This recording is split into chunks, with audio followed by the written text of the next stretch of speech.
Hey, what is going on, everybody? Welcome back to another episode of MetaBroz. I'm Moldy Potion. This is my bro, Metacracks. Welcome back, everyone, to a very special episode of MetaBroz, where we will not be playing MetaZoo.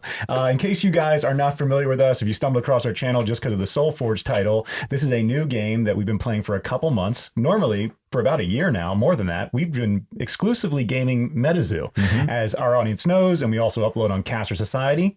Link in the description below. If you need that MetaZoo content right now and you don't want to watch SolForge today, I'm sure Casters has you covered. New videos from us are uploading each week. Yes. And we will continue to upload MetaZoo videos as we move forward. But we wanted to start including this game because we have been playing it off camera and really enjoying it at home on our kitchen table. Yeah, absolutely. This game is so clean and it's so much fun. If you're not familiar with SolForge, it's by the creators of Ascension TCG and also Richard Garfield, the mind behind Magic the Gathering, the godfather of all of these TCGs. And it's a really unique approach to a TCG game. You'll see some mechanics here that if you didn't play the previous incarnation of SolForge, it's going to seem like a completely new game to you. There's level up mechanics with the cards. There's lanes. There's a little bit of a grid work going on here. Look at this playmat. Look at these double playmats. This feeds my OCD so wonderfully. All the grids and the spaces where everything has a place. I love it. It's awesome. And yeah, thank you, Richard and Justin. Thank you guys. This is such a fun game. It's also easy to learn. And I think the best way for you guys to learn the game with us is just for us to start playing. The rule book is only 3 pages. So if you want to go browse over it real quick, we'll probably even bring it up in the show if we have a question. But the point is, it's really easy to find your answer with this game. It's almost like chess with leveling up. Yes, I would say that's a great comparison because chess is a game where you can learn the rules relatively quickly, but there is a ton of complexity contained within the game. And it's the exact same here with SolForge. The one thing I want to point out before we actually jump into playing is just that this game is not a deck building game. Right. You won't actually be putting together any decks like you've done with Magic the Gathering, Yu-Gi-Oh, Pokemon, MetaZoo, all of these games. What's unique about SolForge is that they algorithmically generate half decks, and each half deck is literally built by a computer to synergize with all the other half decks. These decks go together so well when you play these things. There are 4 different factions in the game. So we've got the Utera faction, which is kind of like your go wide. We've got the Necrium, which actually we don't have a Necrium deck right here, but Necrium deck would be kind of like your zombies and necromancer style. You can see the purple themed artwork there with the zombies. And then we've also got Tempest, which is our red kind of spell-based deck. And then the last one is the Alloyan, which are robots, basically. Robots and zombie robots. I'm a big fan of the Alloyan. Yeah, and we both are. So I think we're both going to be playing the Alloyan today. Yeah. We've noticed that we really like the tech robot side of this game. It's really cool. And so basically you just take these half decks and you mix 2 of them together that seem cool. You shuffle up, no building involved, and you dive into what always ends up being a really good competitive game. That's why we're so excited about this. So which 2 do you want? Yeah, right. Which 2 do I want? Let's start with 1. I'm going to take my Steel Rosetta because she's one of my favorites. I'm taking my Sunder. Ooh. I'm going to take the other Alloyan. Really? Ironbeard. Yep. You're going to double robot? Going double robot. All right. That's cool. I'm going to take Nova. So I'll give you guys a quick peek at these. This is called your Forge Born, kind of like in Magic, kind of like your commander. Yeah, or a planeswalker or something. A little bit like that. Yeah. It stays on the board the whole time. And as you move through the deck cycles of the game, you will get different access to different abilities depending on what cycle you're in. Exactly. And these Forgeborn are also algorithmically... Oh, I can't get the angle on that. I got it, bro. These Forgeborn are...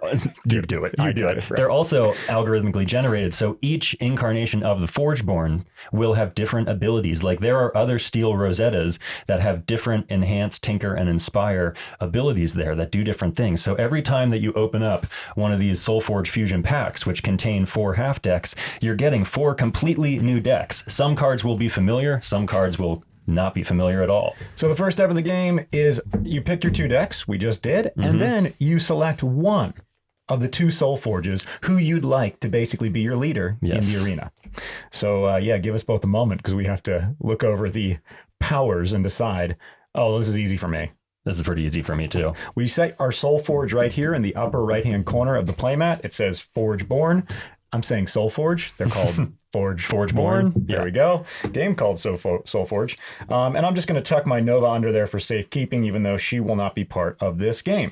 Then you take your 2 separate decks, and they're made up of 3 styles of cards. The same card is actually printed 3 times, level 1, level 2, and level 3. And it's really easy to tell what level, because the level 1 cards, as you can see, have these kind of gray borders. The level 2 have these nice blue borders. And then the level 3 have these very easy to identify gold borders. So we take that, and we're going to set these level 3 and level 2s over here in the upgrade pile, marked easily on your playmat. You're going to do the same thing for your other deck, or what is called a faction. So I'll take my level 1s, put them together. I'll take my level 2s and my level 3s, and I'll set them in the upgrade card pile. And then we shuffle our level 1s together, and this is the deck that we'll start the game with. Yep. So you should have 20 cards in your level 1 deck, and you'll always be ending with 20 cards and starting with 20 cards each, what is called a deck cycle. There are a total of 4 cycles in SolForge, and each cycle contains 3 turns where each player makes 2 actions. Correct. And I know that may seem like a lot to take in at first, but you'd be surprised. Once you get used to the flow of this game, it's really clean, it's really smooth. Another one of the things that I personally like is that there's a lot of interaction with the arena. So anytime you play a card, it's gone, it gets banished and sent away. You'll see us do this each time. And then we get that leveled up version, and we set it over here in this discard pile, because we're going to have access to those higher levels of cards as the game moves forward. Yeah. That's just fun for me, because it really feels like those scenes in movies where it's like,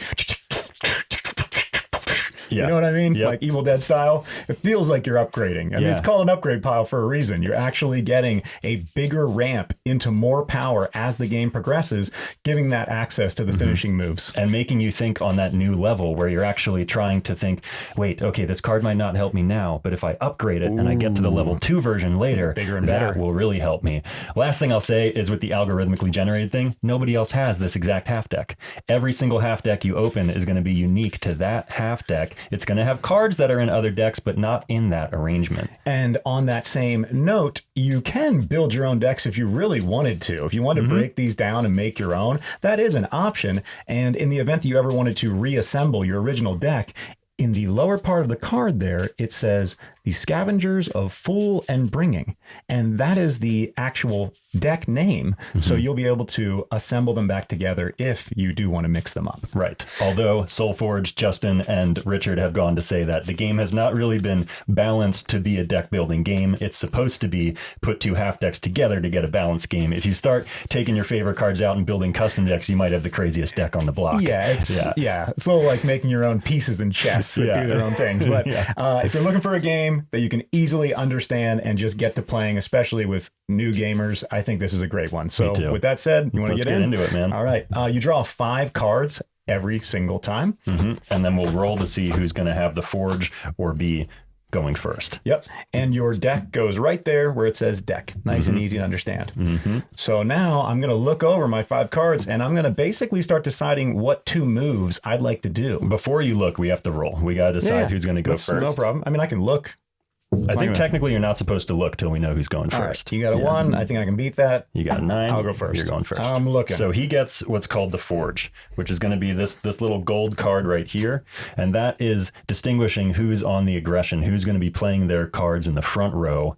You'll see what that means. I'm going to be off the Forge, so mine will be the gray side of this 2-face card. All right. And that's just a little reminder for who is the active player. Correct. Okay. So I'm going to pick... Oh, by the way, guys, one of the best parts about this game, there's no resources. There's no land. You don't need to worry about, I don't have, or I have too much, or I'm locked out, or I'm flooded. It's just, you just, like chess, you just pick your move, you play your card. And because right now I am the player with the Forge, I will be playing all of my cards in the front row. Because he is not with the Forge, he's got the black and white like the cool Forge, he will play his cards in the back row. Unless a card says that he has aggressive, which gives him the ability to bump it up to the front. We'll get into that though. Yeah. Okay, I'm going to make this really easy. I'm going to try to not overthink so we can show the game off more than like really try to beat you right now. Sure. I'm going to also bring out our life totals. Each of us are going to be at 50 LP. Yes, indeed. Okay. Well,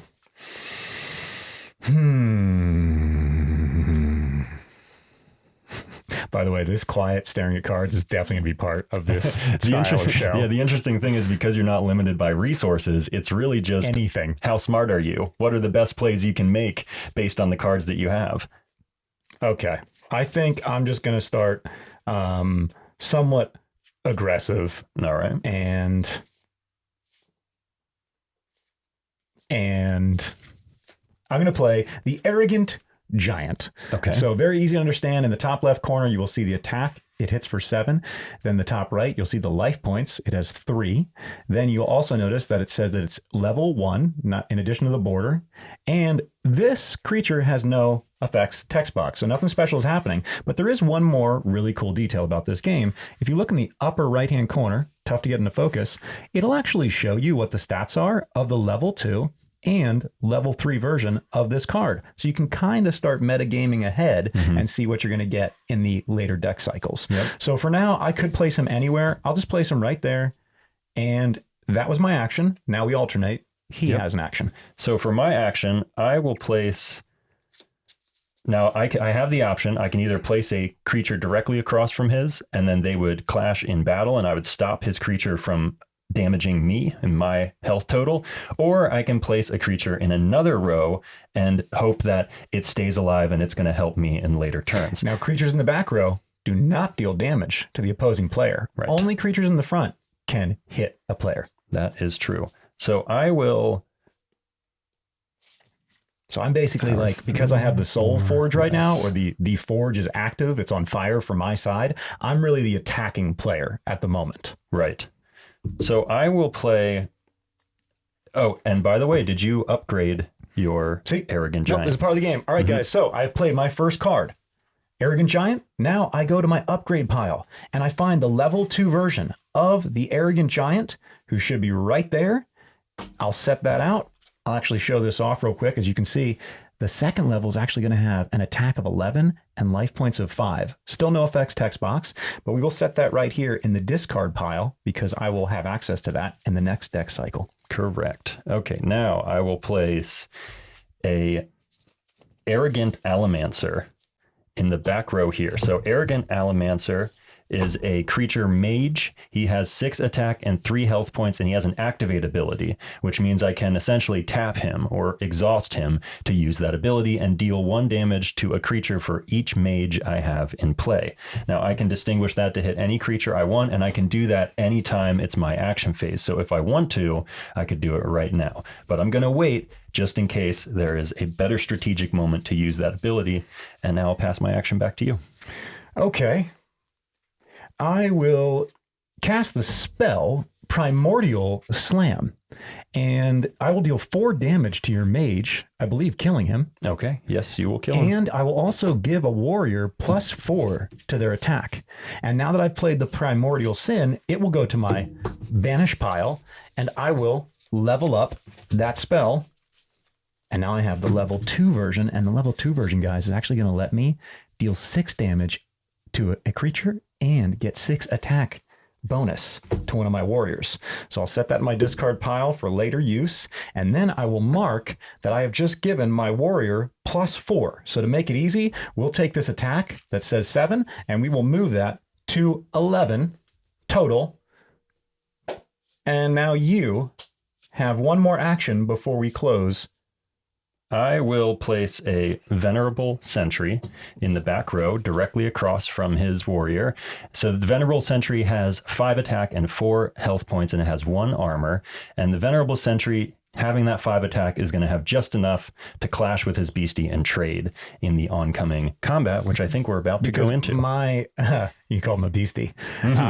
My creature only has 3 life points.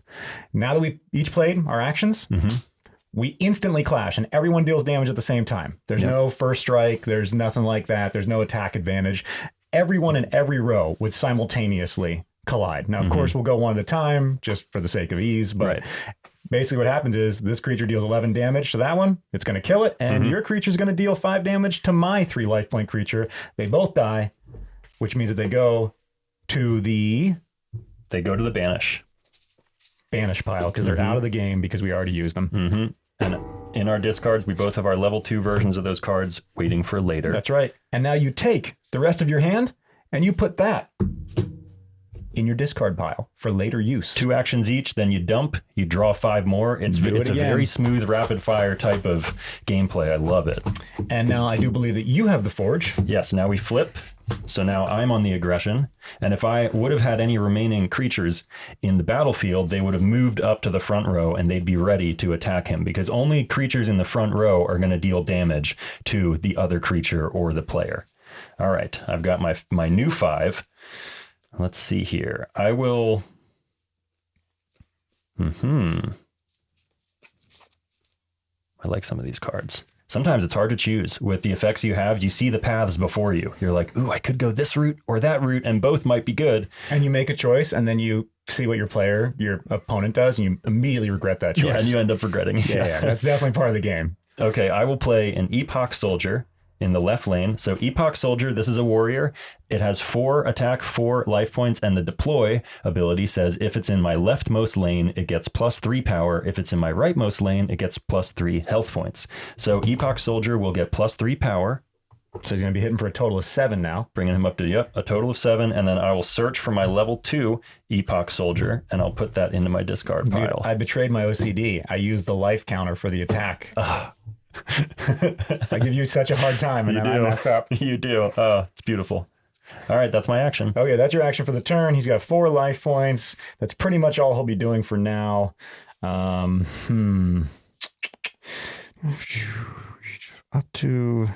All right. It's 3.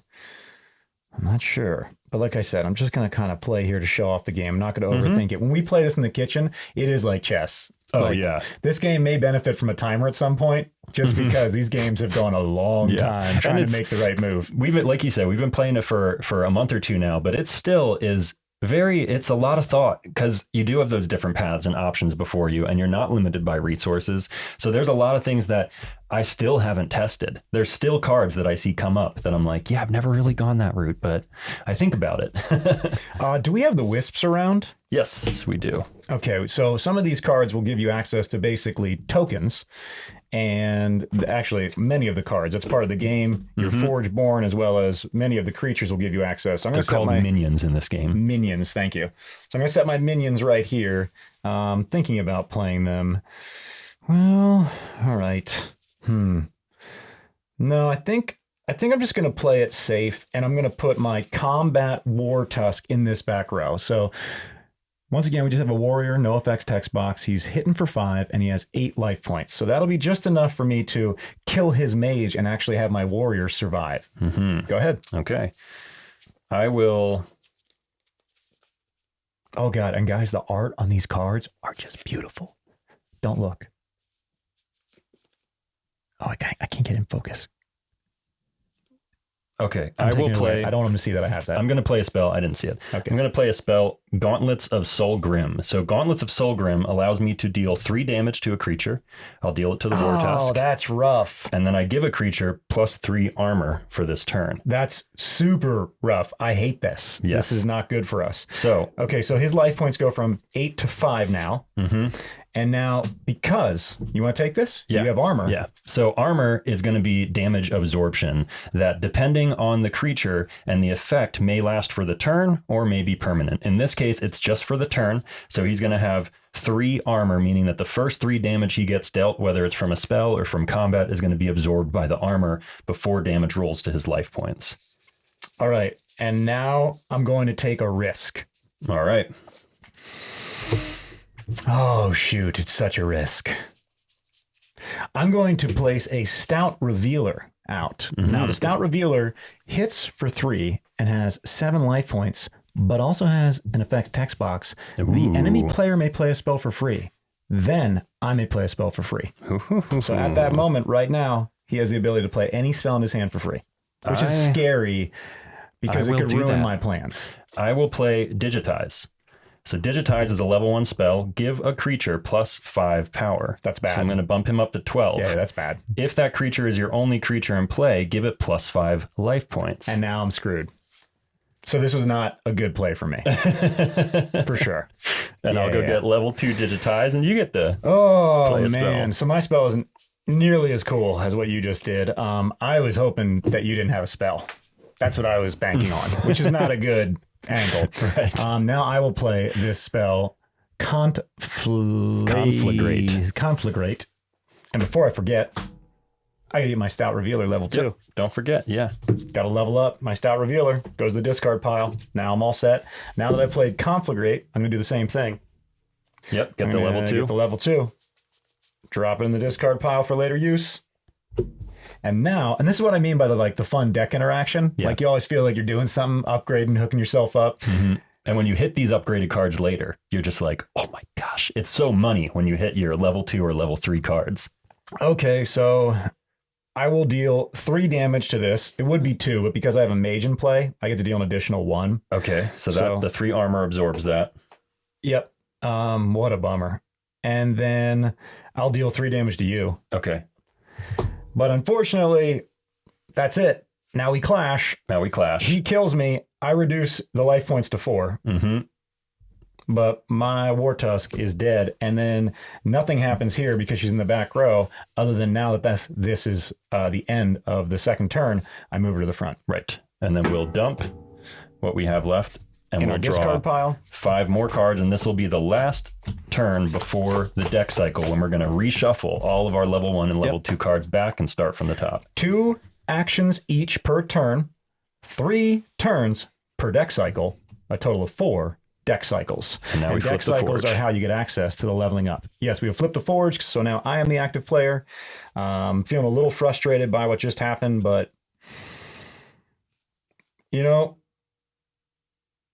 yep, I'm going to bring out, this is good, a Stampeding Lasher. Okay. Which means first, I'm going to upgrade it so I don't forget. I'm going to try to get into that habit even before I read the card. Mm-hmm. And the Stampeding Lasher has an attack of 4 and life points of 2. It has Breakthrough, which means it has Trample. So any damage that is not absorbed by a creature's life points will roll over to the opponent. Also, it has a Deploy effect. Deal 4 damage to another creature. 4 damage. Oh, to the Epoch Soldier. Nice. And now I don't need to worry about his big 12 attack hitter. My boy. Now it is my action. Go. Okay, so your first action. I will play a spell. I'm going to play Energy Surge. Energy Surge says I may play a Gizmo minion, so I'll get one of my little minions here. Gizmos are 2/2 creatures that when they are replaced, in other words, if I would summon a creature on top of a Gizmo and banish my Gizmo, the creature on top of it gets +2 damage and +2 life points. So they're helpful in many different ways. And also they're going to help a little bit because at least that little bit could be enough to stop that breakthrough creature. But the real effect I'm after here is the second part, which says upgrade a card in your hand and then discard it. So I get to choose a card in my hand right now that I wish to put the level 2 version in my discard pile. And I'm just going to go ahead and again, guys, look at how awesome this art is. It's so awesome. Okay, I will upgrade my Bright Steel Gargoyle. So Bright Steel Gargoyle will go to my banish pile, and then I'll grab my level 2 Bright Steel Gargoyle, and that's going to go into the discard. So these types of spells are one of the things I really like about the Alloyan faction. These spells happen a lot within the robots, and it's something like a small effect, like you get a minion, but the upgraded card may not seem like much now, but later in the game, when all of my cards start to be level 2, level 3, it makes a huge difference. They just keep getting better and better. They just keep getting better. And I'll get the level 2 Energy Surge, and that's my action. Part of the strategy isn't just picking the best card of the moment, but keeping in mind that a card that might not seem as advantageous up front could get even better later in the game. So you might be playing a lesser card in the beginning to get access to the leveled up version. Exactly. Okay, so that was your first action. Mm-hmm. So now I'm going to take my second action. And this is it, guys. This is all I can do. Really clean. No resources. What I want to do here... Yeah. Okay. I'm going to give this creature -7 with the energy prism, and that's -7 to the attack. -7 attack. And then you're going to get to upgrade a card. Attack does not go negative. It will just bring it to 0.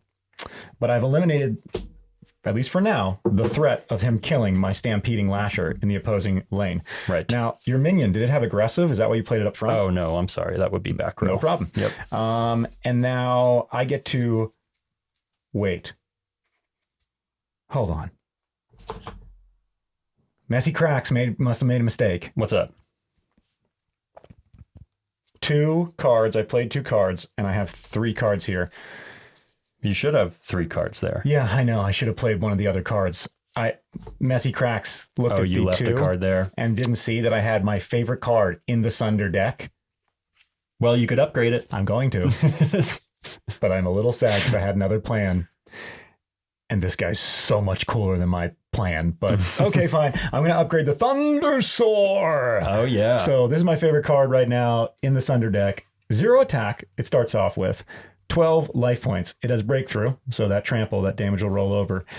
When this is dealt damage, you give this that much attack. It's awesome. It is so cool, man. So if he's dealt 11 damage, yeah, he only has 1 life point left, but now he's hitting for 11. It's really cool how you can convert it. And if you give him more life points, he can take more damage and get even bigger attack. And he has the breakthrough. And he's got the breakthrough. Yep. So I wanted to get him out in the arena right away. I just didn't see I had him. But Thundersaur is now in the banish pile, and the level 2 upgraded version is in my discard pile.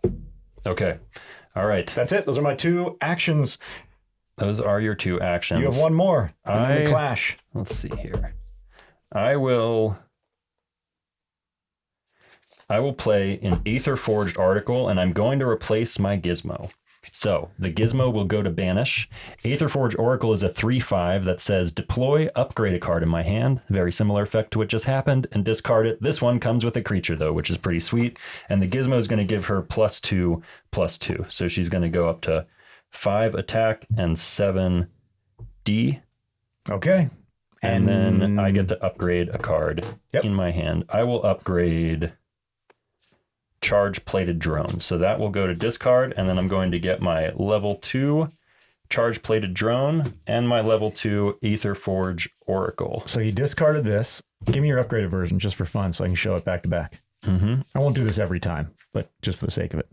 So I discarded that one, and I got this one. So what was a 1/1 in level 1, in this level 2 becomes a 1/6. A 1/6, and look at the level 3. If you can see that, next it becomes a 23/26. What? So that's what I mean. Like, all right, so this 1/1 dinky, you don't want to mess with this. But if you do, you got to get to the level 2 to get to the level 3, which is the monster. It's one of my favorite cards. That's my Thundersaur. I love this. And the cool thing with the drone is it's stealth, meaning that even though it's a little guy, if it's in the front row, it can't be blocked. Imagine that. Like, you can knock out half the life points of your opponent with that creature if you can level up to it by the 3rd deck cycle. Yeah. But now we clash. Okay, so now we clash. Everything happens at once. So you take 3 damage from the Stout Reveler. I do. And now you're going to kill my creature and you're going to live. Yes. So you're just going to lose 4 life points. And my creature just goes into the banish. And now we take whatever we have left in our hand. And we dump it into our discard pile for later use. And now this is the later use. We will shuffle all of this together. So you should have 5 cards left at the end. Started with 20.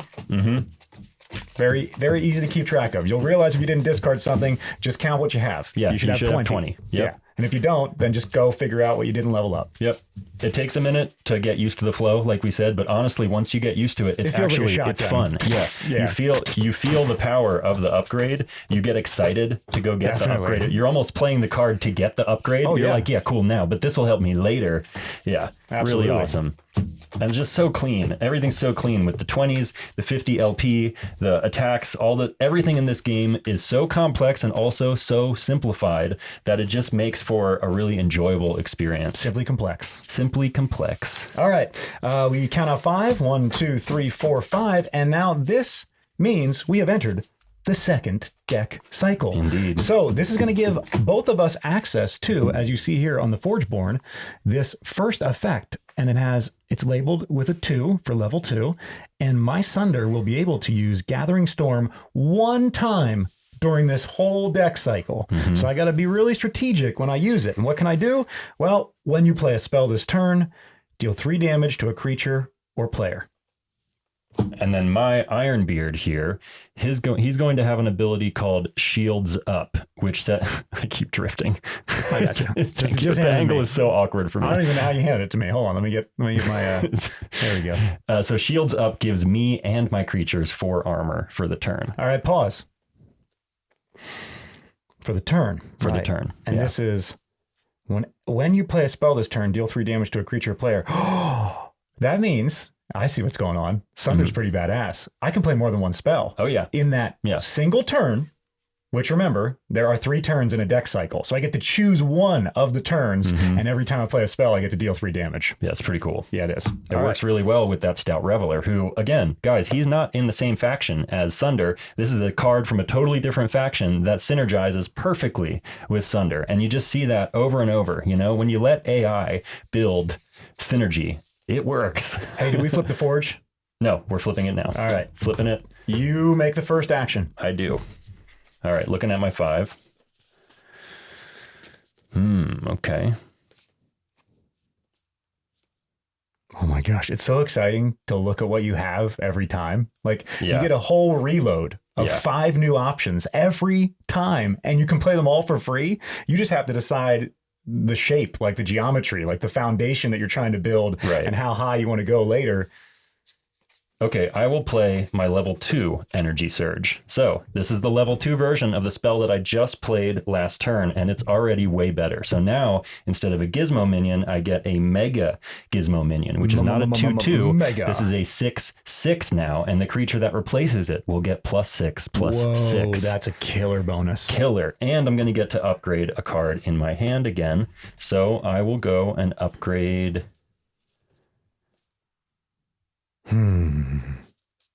I will upgrade my Bright Steel Sentinel. So he's going to go to the Banish, and then I will search for my level 2 Bright Steel Sentinel. There he is. Drop it in the discard, and I'll also get... I already got my Energy Surge level 2. Okay, that's my first action. Oh, man. Oh, my goodness. There's so many cool options here. Okay, I'm going to first... place a Stampeding Lasher here in the back row, because I am not the one with the Forge right now. Okay. So Stampeding Lasher attacks for 7, life points 2, has Breakthrough, so damage will roll over, and it can deal 7 to another creature upon deployment. So I will deal 7 to this creature. Okay, you got the Gizmo. Yep. I do not want that Gizmo coming back. I'm going to go level up that card, and it is your second action. Okay. I will play...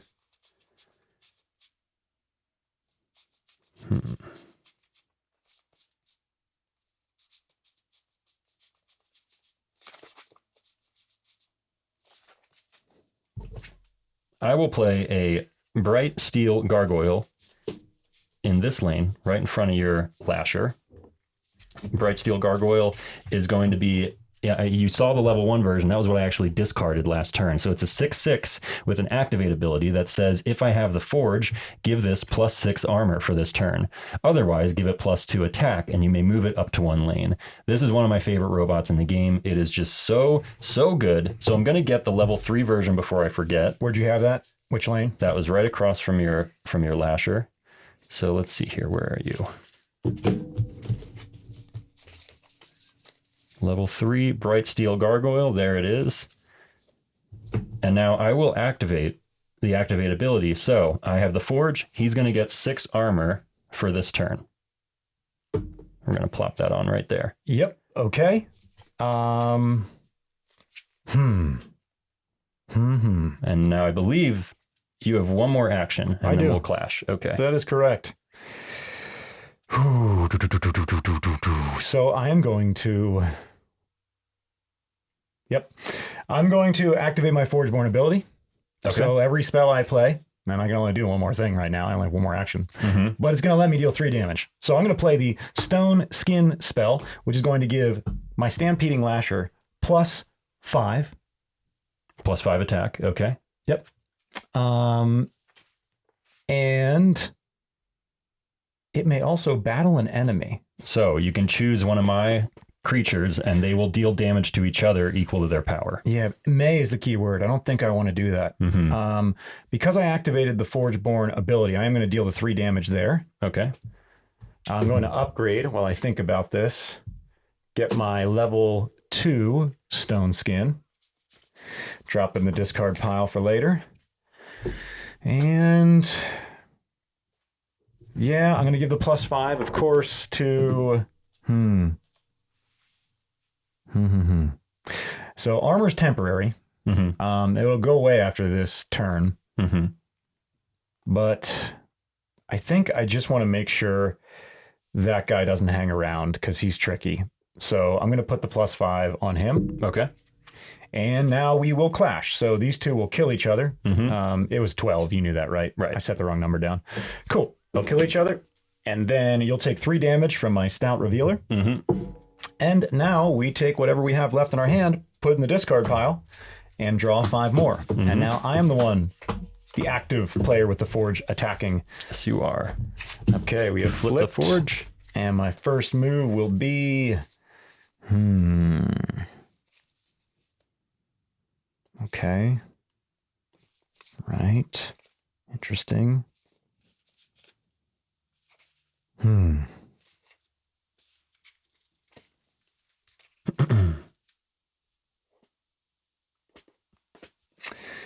Yeah, all right. I'm going to do an Arrogant Giant. So this is the level 2 version of the first card I played in this game. And this will have an attack of 11, and it will have life points 5, and that's it. Other than the fact that it's got awesome art. Look at that.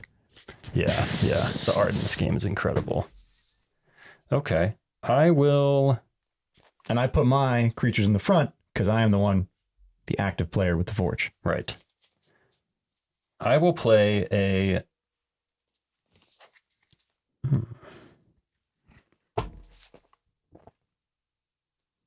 And until we deck cycle again, I don't have any special stuff with my Forgeborn. I already used it. I will play a Suppressing Specimen.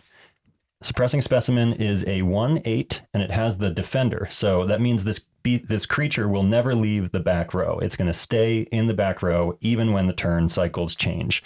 At the end of the turn, if I took no damage, deal 1 damage to a creature or player. The deploy ability says I may destroy a creature with 3 power or less.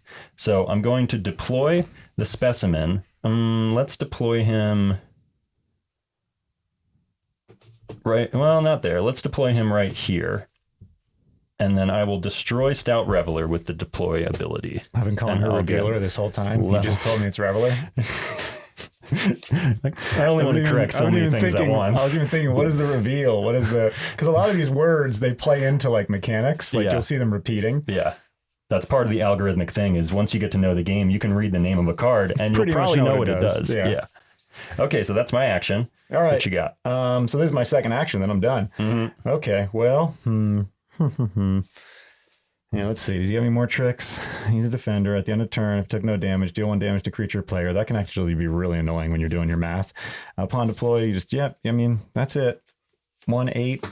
He's not a threat, but that little 1 that he can deal, it does add up if you're not careful. Oh, yeah, definitely. Okay. Oh gosh, I could, if only. See, this is the regrets. I had a card that would have stopped him from being able to do that, but I should have played it before the Arrogant. That's all. For the Giant. Okay. How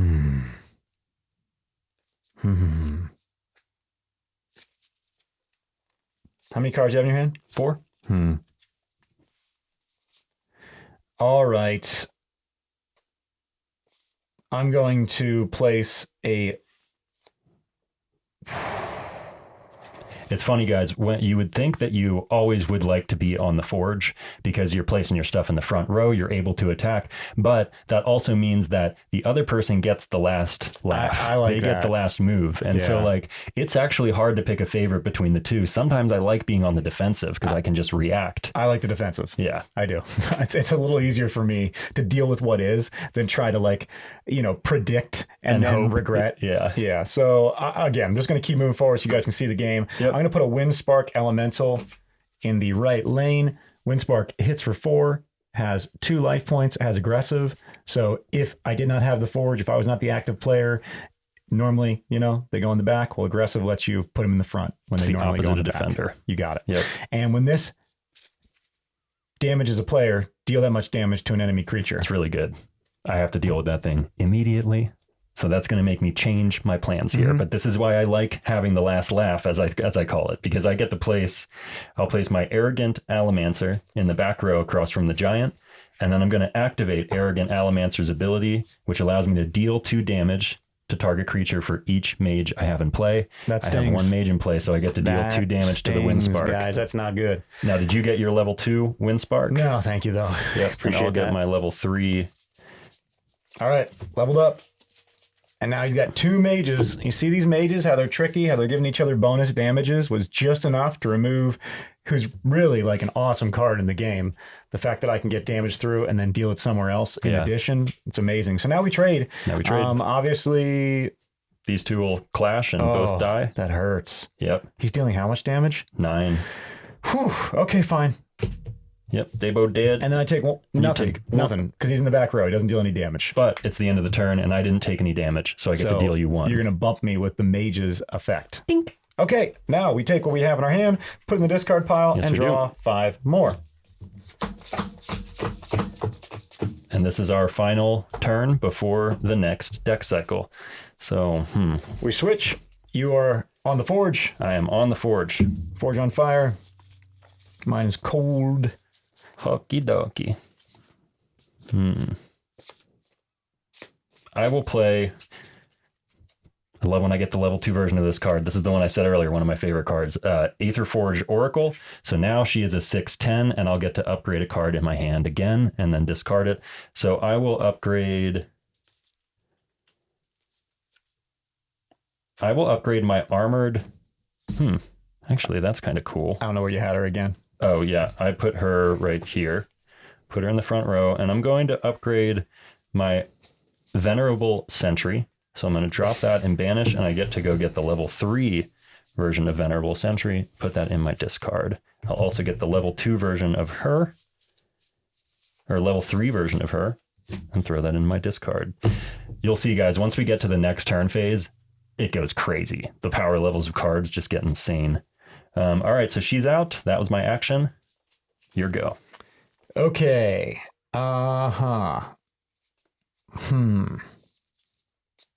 Well, shoot.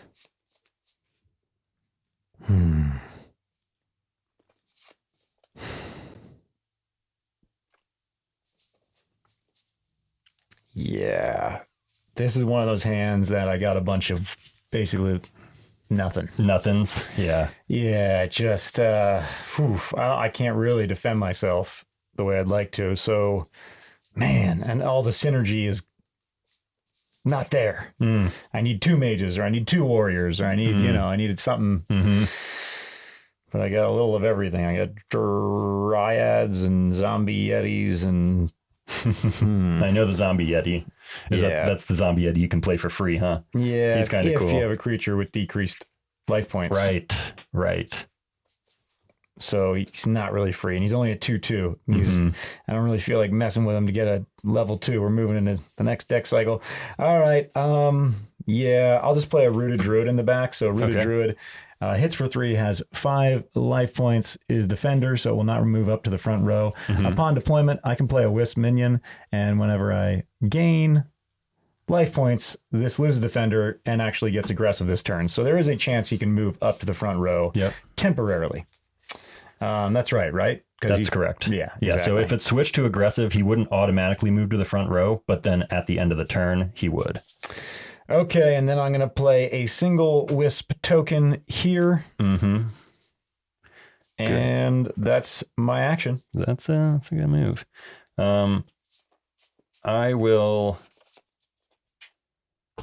play an Armored Tactician right here. Armored Tactician is a 5/4 with 2 armor. It's a scientist. And I'm going to search for the level 2 Technician, drop it into my discard pile. And that's my action. Oh, I'm sorry. Before I pass, because I really want to use this is my last chance to, I'm going to use Ironbeard's Shields Up ability. So me and my creatures will get 4 armor this turn. Now I'm really pissed. Yeah. So I was so hoping you would drop forget to do that that. there. Yeah. So everyone has 4 that you have to get through before you can even mess with the life points. It's a temporary shield, essentially. Bummer. So now my card doesn't do anything that I wanted it to do. Oh no. Yep, like literally nothing. Was it the damage? Was it a damage spell or something? It would be conflagrate, deal 4 damage, and that's why I brought up the mage. And now I immediately regret that. I definitely had another path. But all right, sure. Okay. Damn it. The interesting thing is, for how much action is going on in this game, our life points are still relatively untouched. It's really the next turn or the next cycle that's going to define the game. Yeah, I'll deal 4 damage to you. Okay, I have 4 armor, so you, the player? Yeah, me and my creatures have 4 armor. That. I'm not doing that shit. Never mind. No. Damn it, I need a warrior right now. Oh, these are just dead cards, dead cards, dead cards. I really don't feel like any of this is good right now. Sure. Okay. I'll put this spring dryad there. Okay. All right, now we clash. So you gain a life. Oh, another one. Right. Another one of your creatures. And now we clash. Now we clash. No, she doesn't go there. I don't want her to die. Yeah, she would just die. Yeah. Okay, so she's going to move up. This guy does not move up. It's got Defender. These guys are going to clash, and nothing happens. Nothing happens to my Oracle. It gets absorbed by the armor. I'll hit you for 5 with the Tactician. Yep, you got me. I'm going to upgrade my Spring Dryad. Yep, don't forget that. Is that what you call it, a Dryad? Dryad, yeah. All right, cool. Upgraded. And then we dump. And we reshuffle and move into the next turn cycle. Giving us access to the next Forgeborn ability, which mine says I'm going to be able to give a creature plus 8 damage, and it will gain 8 armor for that turn. Jeez, Ironbeard swings heavy. And give me 1 second. Okay, and we're back because I grabbed my discard pile, which would be my next, deck for the next cycle, and I was a couple cards short. So I paused it because all we had to do was compare the banish pile to the upgraded. And you can easily just cycle right through, compare what you have here to what you have in the discard pile, and then find what you need. Yep, we were just missing a couple level 2 and level 3 cards that he'd played and forgot to upgrade. It's easy to forget, but it's also pretty easy to fix. It is. It took us like 30 seconds. We probably could have done it on camera. I just wanted to make sure that I didn't drop a card or anything like that. No, it's right there. Just compare your discard pile to your banish pile. Yep. You'll see you're missing something, and it'll be sitting in your upgrade piles. Right. Oh, I forgot. I got to deal you 1 damage at the end of the last turn. Sure. Because I wasn't hurt, and that's what my little suppressing specimen will do. All right, so now we flip. I'm on the forge. Yes, you are. We are in deck cycle 3. Yes, we are. So that means that I have access to Sunder's ability again. This time, in the 3rd deck cycle, I can play Stim Bolt, which allows me to play a spell for free. Now, I can only do that once in the entire turn, but that is a big bonus for sure. Big deal, yeah. Yes, indeed. I get to play 1 more card than him. Huge. Okay, so so all your creatures are full health, full everything, huh? Nothing really. Shoot. Okay. All right.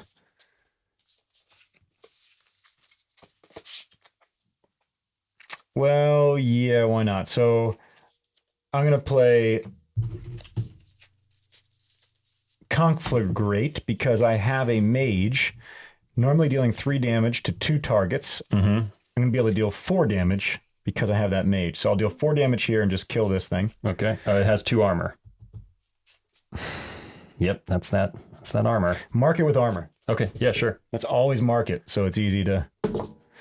All right, so actually I need to deal at 6 to kill it, so that sucks. Right. No, I'm going to rethink it all. Yeah. We're still learning this, so at this point, little takesy backsies are totally fine. Okay. I will I'm not sure what to do. Well, I said I wasn't going to think too much. I feel like I'm taking way too much time to think. So I'm just going to put a card down and just let it happen. Yeah,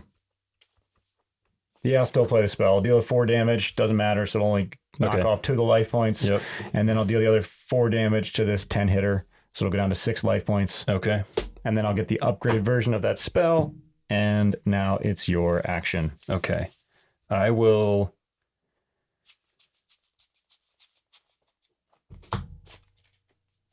Wow.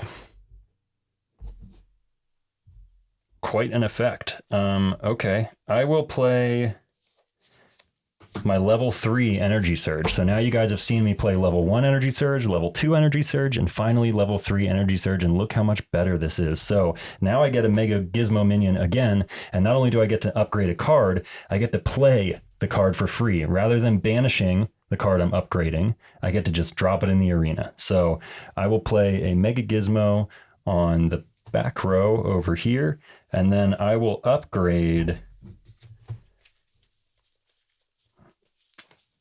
my charge-plated drone. So I'll get to search for the next level charge-plated drone, and that's going to go... Oh, right. Before I would discard it. So now rather than putting it in my discard pile, I get to just play it. So I'm going to play it right there. And the level 2 gets banished. Because part of upgrading is banishing the card that you're upgrading. So I banished the level 2. I fetched the level 3, and then this effect says you can play it for free. So I got to add that, boom, right into the arena. This is going to be the end of the game. It's just that card. It's going to be over. It's a big deal. I'm going to actually put it... You only have one place you can put it, dude. Well, I could replace something. Oh. And I will. I'm going to replace my gizmo. So I'm going to give it +6/+6. Yeah, it's going to be game, guys. This is a big boy right now. We'll play it through to the end so you can see it, but it's already over. I don't have much going on. I didn't upgrade the right cards, and he just got one of the biggest hitters, which is going to let him upgrade and play cards for free, and there's no way I can stop it. 2 attack phases, and I will be dead. And I actually have to use separate dice to mark these because this thing is so big. It's so big. Okay, so it's a 29-32. All right, your action. I really can't do anything about that. So, yep. We're going to just put down a warrior who hits for 8 and has 9 health, and now we clash. Well, actually, you have another one. I get one more, yeah. I will play an Aetherforge Oracle over here. So this is the level 3 version of this card that I've been playing all game. Now I get to upgrade a card in my hand, and when I upgrade it, I may upgrade it 2 times instead. Yeah. So now we're going to banish away my Stout Scrapper, and I'm going to get the level 3 Stout Scrapper and drop that right into my discard. Notice he's played like 3 gold cards this game, or this single action phase. I haven't even hit a gold card yet. Big difference. Yeah. Yeah, the gold cards are everything. Okay, so that's my action right there. All right, we clash. We clash. So this guy dies. Mm-hmm. This guy takes how much damage? 4. Okay, so this he goes to 9. Oops. Yep, this guy takes 1 damage, so he goes down to 8 life. This guy dies. Yep.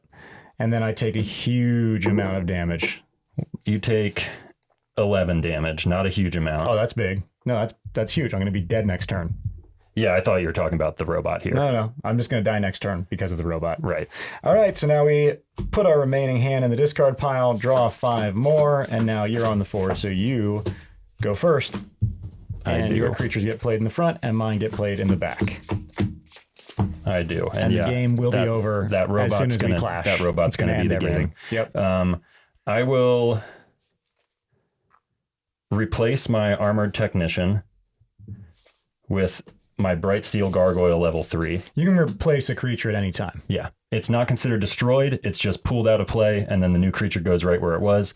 So Bright Steel Gargoyle, this is the level 3 version again. I'm hitting all my big cards right now. So I'm going to activate him. He's a 10/10, and he's now going to get +10 armor. And again, I'm just here to be killed. I can't really do anything, so I'll just put down an Arrogant Giant right there. He hits for 22. He has 13. Go ahead, second action. I will play... And that goes in the back row technically because I'm not on the Forge. Right. I will play my Venerable Sentry over here, and then I'm going to activate my Forgeborn's ability, and I'm going to give my Stealth Robot here +6 damage, or +8 damage, and he'll get +8 armor. So now he's going up to 37. Yep. And then I'll have I'll cast a spell Vine Lash, and it'll have one of my creatures battle one of his creatures, and I will have this guy battle this guy, which means this guy dies, and that guy takes 22 damage. So 8 gets absorbed, and he takes 14 damage, so and he goes down clash, to 18. And that's the game. And we clash, and because this guy has stealth, he's going to bypass his back row his back row creature, so I'm going to deal 37 damage directly to him, and that's game right there. That's it, guys. That is SolForge. That's SolForge. Yep. Starts off a little slow and simple, and very quickly, if you're not careful, game over. It's because so of fun. That leveling up. It's so fun. One of the reasons I love the robots so much, and I mentioned this earlier, is because they have a lot of upgrade mechanics, and so they shine late game. You take some hits up front, and then as the game goes on, they get bigger and bigger. It's pretty awesome. And then just so you can see how simple this is, getting your cards back to the original decks, just very easily. The gray ones are your level 1s. Yep. The blue are your level 2, and the gold are your level 3. So you just take a moment, and we got our Sunder deck that's red, and then we've got our Nova deck that is green. So we're just breaking them down: gray, blue, and gold. Yep. And then we'll be all set to grab 2 decks, and we could even switch decks in between. We could trade one, we could go grab a booster pack and open 2 brand new ones, and you're always going to have new mechanics shifting very easily without the need to spend a lot of time figuring out what to do. You can Absolutely. just grab a deck and go. And even on my side, you might think it would be more confusing because they're both Alloyan. So these are the same faction decks. Doesn't matter. You just look at the name of the deck at the bottom. I have a Flame Jackal's Angels, and I have Obtuse Cubic Raysmiths, which I think sounds like an awesome band name. And you just look at the names at the bottom of the cards and get the levels put back where they go. It's pretty easy. It takes about, like you're looking at it, takes 2 or 3 minutes and everything's back the way it was. You're ready to rock on the next game. Yep. And I think for me, that's it. I got my That level is it. 2s. Same here. I'll drop my level 3s in the back. I never got to any level 3s in the Nova. That's sad. I only hit 3 level 3 cards, and I only got that when we were in the latest deck cycle. So I saw in my discard pile there was power, but I never got to really use it myself. That's sad. Next time. Yeah, whatever. Next That's time. part of the game. It really is. You got to plan for those later turns, or they won't mean much. Right. All right. There it is. We're back in action. Original builds. Ready to go. Ready to trade. Ready to swap. Yes, indeed. So guys, if you made it this far, thank you so much for watching and hanging out with us while we tried out a new game that we've been enjoying off camera. Yeah. Let us know what you think. Are you playing SolForge? Have you tried it out? You think it's something that you'd like to see more of? Because I think at this point, we're going to upload 1 game a week on a weekend. We're going to set a day aside just to play SolForge for ourselves and for you guys. So we'd love to hear your feedback. And hey, if you're new to our channel and, you're digging SolForge and you haven't for some reason heard about MetaZoo, definitely hang around. Check Please. it out. It is so much fun. It's a totally different game with just as awesome art, but in a completely other world. It's just to have these 2 games, one that is overflowing with mechanics like MetaZoo is, and then one that is really tight and streamlined with mechanics like SolForge is, and then the art worlds, it's just a wonderful combo, a yin and yang to have in our own world. So yeah, we'd love if you guys let us know what you think, and if you are looking for MetaZoo content, of course, we'll be uploading every week, and if you'd like more MetaZoo content, check out Caster Society here on YouTube. They're a really great company that we're working with exclusively, and we post 3 times a week on their channel. Yes. Also, if you want to support my bro and I, you can go to patreon.com/MetaBroz. We do have one of those. We do merch giveaways and art giveaways, help you guys learn TCGs, help you build decks, play you on Tabletop Simulator, all kinds of fun stuff. And guys, look, we're introducing this game not just because somebody sent it to us and was like, hey, can you play this game on your channel? We bought it. Not at all. We bought into this game because this looked exciting, and it is exciting. And I think a a lot of you guys out there that are playing MetaZoo, who I know personally, we're going back and forth, enjoying the strategy and the challenge. You're going to eat this game up. It's so clean. It's so fun. Every time you grab a new half deck and shuffle it with another one, it's like a whole new deck experience. And I look forward to seeing this game grow personally. Me too, bro. And I look forward to getting more games in with you and actually winning one. Yes, first win goes to me. I know. All right, guys. Thank you again. And we'll see you next time on MetaBroz. Later, guys. Later.